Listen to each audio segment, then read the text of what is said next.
There's new hope for a sense of normalcy in the classroom. Some educators are breathing a sigh of relief now that COVID vaccines are being rolled out to all school-age children. Channel 3's Liam Collins joins us live with more on just how they're feeling. Liam.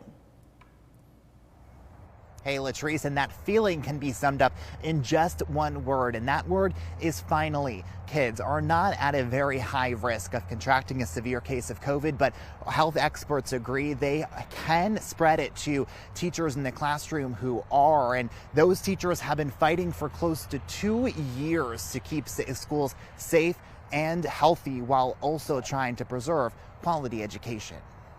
It's tiring. They're exhausted. Exhausted after almost 2 years of having to delicately balance education and public health, Hamilton County Education Association President Jeanette Omarkel says her teachers have been stressed in and out of the classroom. I still think we're going to have some time before we are at a level of vaccinations where some of the mitigations can completely go away. Vaccines for school-aged kids 5 and older were rolled out last week. For teachers going on almost 2 years of COVID classrooms, it's a sigh of relief with the hope that a normal school year could finally be coming. Having the mask, having the mitigations in Hamilton County, the things that we did here, I truly believe saved lives last year. Data from the CDC shows children are about 2/3 less likely to develop a severe case of COVID than their teachers, but Omarkel says close quarters and adapting learning styles have put educators at a higher risk of contracting the virus. We've seen a lot of children with very mild cold-like symptoms who ended up being cases. Ashley Deverell is the immunization coordinator for the North Georgia Health District. She says the vaccine rollout could be a sign of normalcy in the classroom again. But first, she says she would like to see a vaccination rate of people 5 and older of at least 70%.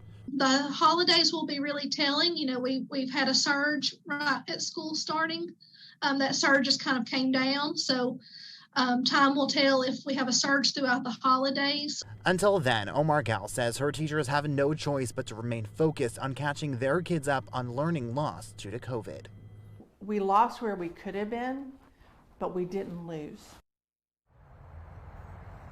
A number of national studies estimate students nationwide lost anywhere from 4 to 7 months of education during the pandemic. That was much worse in districts of majority Black students and low-income students as well. And Latrice, that's time teachers say they just cannot get back. Live in Hamilton County, Liam Collins, Channel 3 Eyewitness News.